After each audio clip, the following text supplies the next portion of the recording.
لوگ پارٹی چھوڑ نہیں رہے، زبردستی چھڑوائی جا رہی ہے۔ اس طرح کبھی پارٹیاں ختم نہیں ہوتی۔ عمران خان کی اسلام آباد میں غیر رسمی گفتگو، زیر حراست کارکنوں اور خواتین کے بارے میں پریشانی کا اظہار۔ فیصلہ کیا ہے کہ میں ایکٹیو پولیٹکس چھوڑ رہی ہوں، اور یہ بھی میں کہنا چاہتی ہوں کہ آج سے میں پی ٹی آئی یا کسی بھی سیاسی جماعت کا حصہ نہیں ہوں گی۔ میں 9 اور 10 مئی پر ہونے والے وائلنس کی مذمت کرتی ہوں۔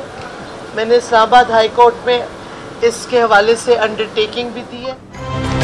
تحریک انصاف کو ایک کے بعد ایک دھچکا، سینئر رہنما شیریں مزاری کا پارٹی کے ساتھ سیاست سے بھی کنارہ کشی کا اعلان۔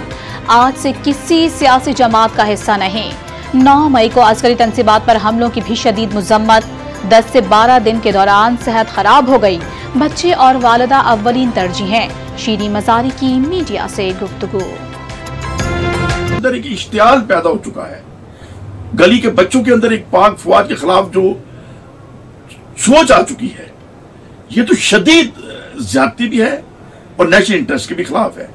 اگر ہم اپنی افواج کو بدنام کریں گے تو کیسے ہم اپنا ملک کو آگے لے کے چلیں گے؟ جلیل شرقپوری نے بھی تحریک انصاف کو خیر آباد کہہ دیا۔ 9 مئی کے واقعات کی مکمل ذمہ داری عمران خان کی ہے۔ انہوں نے نوجوان نسل کو فوج کے خلاف اکسایا۔ عسکری تنصیبات پر حملوں پر اظہار افسوس، عدم اعتماد میں فوج کا کوئی کردار نہیں۔ عمران خان نے فوج کو بلا وجہ بدنام کیا۔ جلیل شرقپوری کا بیان۔ خانوان سے ٹکٹ ہولڈر عبدالرزاق نیازی کا بھی پارٹی سے علیحدگی کا اعلان۔ فوجی تنصیبات پر حملے لیڈرشپ کے بغیر ممکن نہیں۔ حملوں کی ذمہ دار تحریک انصاف ہے۔ لاہور پریس کلب میں news conference. Focal person Imran Khan, Musarrat Cheema اور جمشید چیمہ کی بھی تحریک انصاف چھوڑنے کی تیاریاں۔ رہائی کے بعد باقاعدہ اعلان کریں گے۔ وکیل کا دعویٰ، رہائی کے بعد کسی ریاست مخالف سرگرمیوں کا حصہ نہ بننے کا حلف نامہ جمع کرانے پر بھی رضامند۔ سب کے حوالے سے میں بالکل کانفیڈنٹ ہوں کہ وہ آلموسٹ فائنل کر چکے ہیں کہ جو ہی وہ جیل سے باہر آئیں گے وہ یہ اناؤنس کر دیں گے کہ وہ پارٹی کے ساتھ مزید نہیں چلنا چاہ رہے۔ Of May 9 to 10 were not a popular protest, and they were also not democratic dissent by any stretch of the imagination. This was violence as a strategy to gain political power. احتجاجی مظاہروں میں عوام نے عمران خان کو مسترد کر دیا۔ خرم دستگیر کا دعویٰ، کہاں گئی وہ دھمکی کہ مجھے دوبارہ گرفتار کیا گیا تو پھر رد عمل ہوگا؟ لگتا ہے عمران خان کو افاقہ ہو گیا۔ وزیر دفاع خواجہ آصف کا چیئرمین پی ٹی آئی پر طنز۔ جناح ہاؤس سمیت حساس تنصیبات پر حملوں کی جوائنٹ انویسٹیگیشن ٹیموں نے کام شروع کر دیا۔ حملوں میں 1634 انتہائی مطلوب افراد کی گرفتاری کے لیے کوششیں تیز۔ جیو فینسنگ سے 471 افراد کی شناخت مکمل۔ سنگین کارروائیوں میں ملوث 422 افراد تفتیش کے لیے سی ٹی ڈی کے حوالے اور 571 افراد کو جیل بھجوایا جا چکا۔ انسداد دہشت گردی عدالت لاہور نے جناح ہاؤس میں توڑ پھوڑ کے مقدمات میں 15 ملزمان کو شناخت پریڈ پر جیل بھیج دیا۔ عدالت کی شناخت پریڈ کے لیے ملزمان کو کیمپ جیل منتقل کرنے کی ہدایت۔ خیبر پختونخوا حکومت کا جلاؤ گھیراؤ میں ملوث افراد کے خلاف کارروائی کا اصولی فیصلہ۔ گرفتار ملزمان کو قانون کا سامنا کرنا ہوگا۔ نگراں وزیر اطلاع جمال فیروز شاہ کی نیوز کانفرنس۔ اگست 2019 کے اقدام واپس لینے تک بھارت سے مذاکرات ممکن نہیں۔ دہشت گردی کا مسئلہ حل کرنے میں رکاوٹ مودی سرکار ہے۔ بلاول بھٹو نے واضح کر دیا۔ مقبوضہ سری نگر میں سیاحت کانفرنس کروانے والے یہ کون ہوتے ہیں؟ وزیر خارجہ کا کانفرنس کا بائیکاٹ کرنے پر چین اور سعودی عرب سمیت دیگر ممالک سے اظہار تشکر۔ مودی سرکار مقبوضہ کشمیر میں رائے شماری سے کیوں بھاگ رہی ہے؟ بلاول بھٹو زرداری کا باغ میں جلسے سے خطاب۔ وزیر داخلہ میر ضیاء لانگو اور سینیٹر پرنس آغا عمر کی پریس کانفرنس۔ کالعدم تنظیم بلوچ نیشنل آرمی کے کمانڈر گلزار امام کو میڈیا کے سامنے پیش کر دیا گیا۔ کوئی انکار نہیں کر سکتا کہ بلوچ مسلح جدوجہد کو معاشی سپورٹ حاصل ہے۔ مسلح جدوجہد میں بلوچستان کو بہت نقصان پہنچایا۔ کالعدم تنظیم کے سابق کمانڈر نے مسلح جدوجہد کے باعث بلوچستان میں دونوں جانب شہید ہونے والوں کے لواحقین سے معافی مانگ لی۔ بلوچستان کی محرومی کی سب سے بڑی وجہ لاپتہ افراد اور بے روزگاری کو قرار دے دیا۔ 19 کروڑ پاؤنڈ کی منتقلی کا کیس۔ عمران خان سے نیب راولپنڈی کی طویل تفتیش سمری تفصیل سے نہیں پڑھی۔ شہزاد اکبر نے زبانی بریف کیا۔ فیصلے کا ریکارڈ کابینہ ڈویژن کے پاس موجود ہے۔ برطانوی نیشنل کرائم ایجنسی کے ریکارڈ تک رسائی نہیں۔ عمران خان کے نیب سوالات پر جواب۔ القادر ٹرسٹ کا ریکارڈ پہلے ہی جمع کرایا جا چکا، نیب کی جوائنٹ انویسٹیگیشن ٹیم کو جواب، پیشی کے بعد عمران خان نیب سے لاہور روانہ۔ اسلام آباد کے احتساب عدالت نے 190 ملین پاؤنڈ اسکینڈل میں بشرا بیوی کی ضمانت کی درخواست منظور کر لی، صرف عمران خان کو طلب کیا، ان کی اہلیہ کو نہیں۔ نیب راولپنڈی نے وضاحت جاری کر دی۔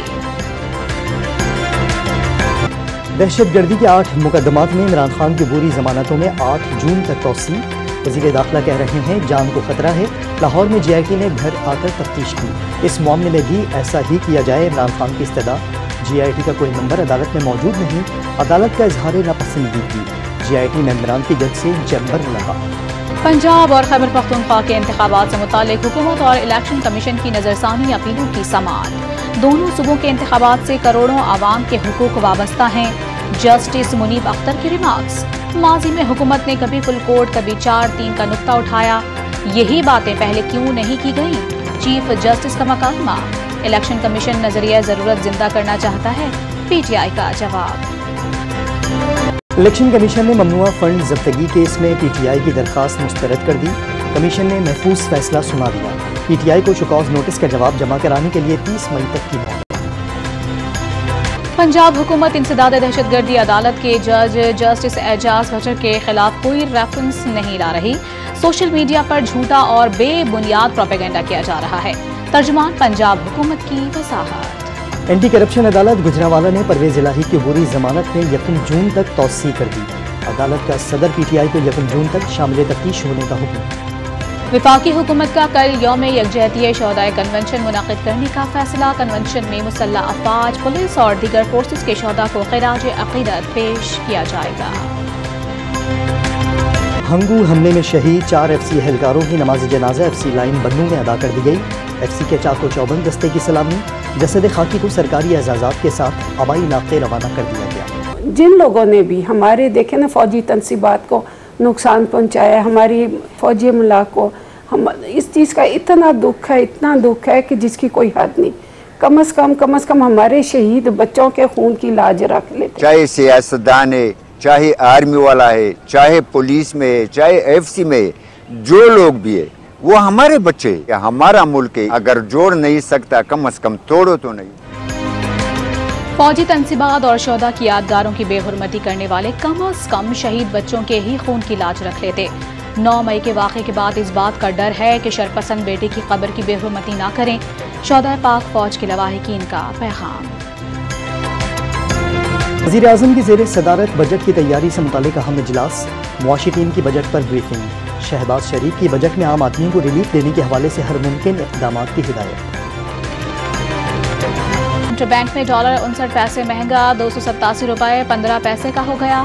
اوپن مارکیٹ میں امریکی کرنسی میں 3 روپے کا اضافہ، ڈالر 308 روپے کا ہو گیا۔ مقبوضہ کشمیر میں G20 اجلاس میں بھارت کی ناکامی، بھارتی خفیہ اداروں نے پردہ ڈالنے کے لیے فالس فلیگ آپریشن کا منصوبہ تیار کر لیا، سازشی عناصر حریت پسندوں کو اجلاس پر حملے کے لیے اکسائیں گے اور ملبہ پاکستان پر ڈالا جائے گا۔ سابق امریکی صدر ڈونلڈ ٹرمپ کے قانونی مسائل مزید بڑھنے لگے، $5 لاکھ کا مقدمہ جیتنے والی جین کیرول نے ٹرمپ کے خلاف ایک اور مقدمہ دائر کر دیا۔ امریکہ پر دیوالیہ ہونے کے بادل مزید گہرے ہو گئے، ڈیفالٹ کی صورت میں اثرات پوری دنیا پر پڑیں گے۔ صدر جو بائیڈن کی ریپبلکن ہاؤس اسپیکر سے ملاقات نتیجہ خیز ثابت نہ ہو سکی۔ ایشیا کپ پر ایک ہفتے میں حتمی فیصلہ ہونے کا امکان، پاکستان نے ایشیا کپ پر ہائیبریڈ ماڈل پیش کر رکھا ہے، سری لنکا، بنگلہ دیش، افغانستان اور نیپال نے پاکستان کی تجویز کو گرین سگنل دے دیا۔ ایشیا کپ پر بھارت کی چالیں نہ رک سکیں، آئی پی ایل کا فائنل دیکھنے کے لیے سری لنکن کرکٹ بورڈ کے سربراہ کو بلا لیا، دورہ بھارت پر ایشیا کپ کا حتمی فیصلہ۔ قومی کرکٹ ٹیم کے کپتان بابر اعظم کا سری لنکن پریمیئر لیگ کی ٹیم کولمبو اسٹرائکرز کے ساتھ معاہدہ، سری لنکن پریمیئر لیگ کے لیے کھلاڑیوں کی نیلامی 11 جون کو ہوگی، ایونٹ 31 جولائی سے 22 اگست تک شیڈول۔ کراچی کے اسد علی میمن ماؤنٹ ایورسٹ سر کرنے والے سندھ کے پہلے کوہ پیما بن گئے، اسد علی نے اپنے سفر کو مشکل ترین قرار دے دیا۔